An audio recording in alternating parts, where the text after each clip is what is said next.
A man dedicated to protect a nation he once sought to destroy. A man hated by the people he has sworn to serve. A man whose very existence is a paradox. Bucky Barnes can already lay claim to being one of the most interesting and layered characters in the MCU, even if he was relatively sidelined during some of the franchise's largest events.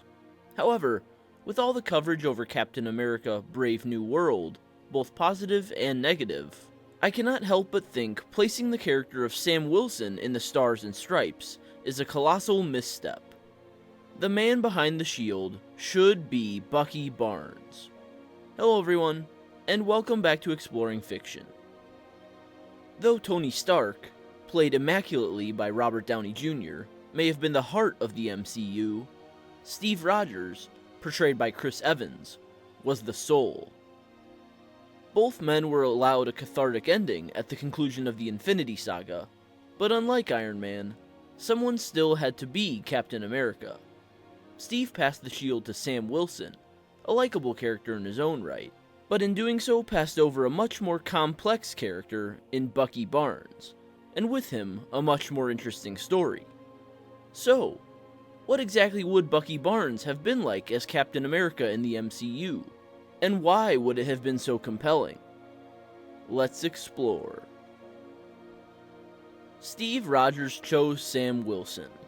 The duo had fought together on many occasions, and saved the world together as superheroes are prone to do.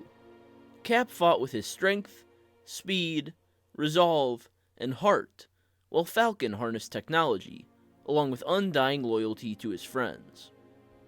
So when Captain America chose to finally retire and pass the shield to someone he knew could stand steady in his legacy, he chose Sam.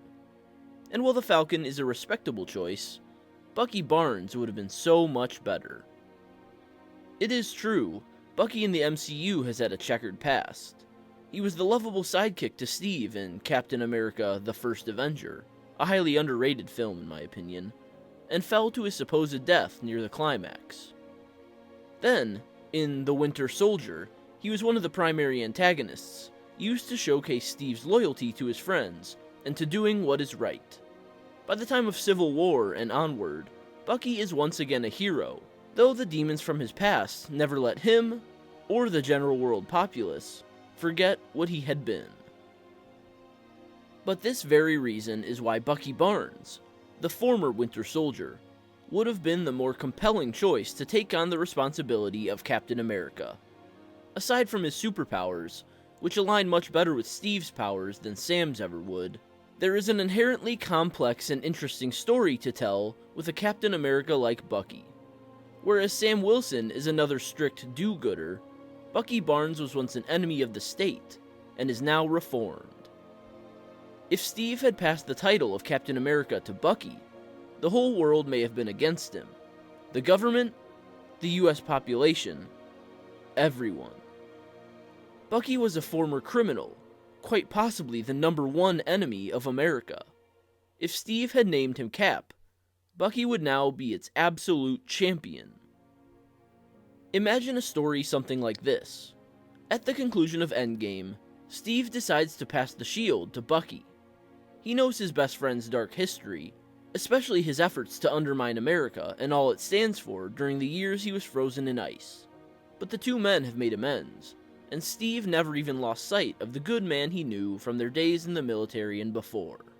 Even if the rest of the world cannot yet see it, he knows that man is still there. And so, the red, white, and blue shield now belongs to Bucky Barnes, and though they vehemently disagree, the US must go along with their beloved Steve Rogers' wish. Bucky's very existence as the new Captain America is a living juxtaposition. With one arm, he wields the shield that has protected America for decades. With the other, he lashes out with the metallic limb that was weaponized against it for that same period of time. He is two sides to a single coin, now folded and molded together.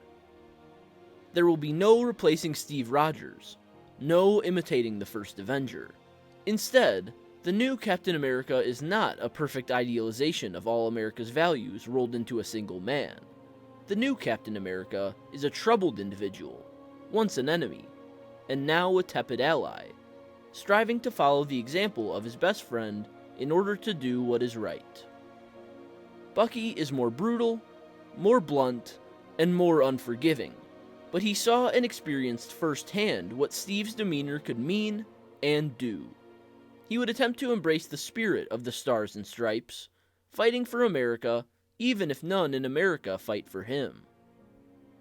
There is something noble in standing up for those who refuse to support you, simply because it is right.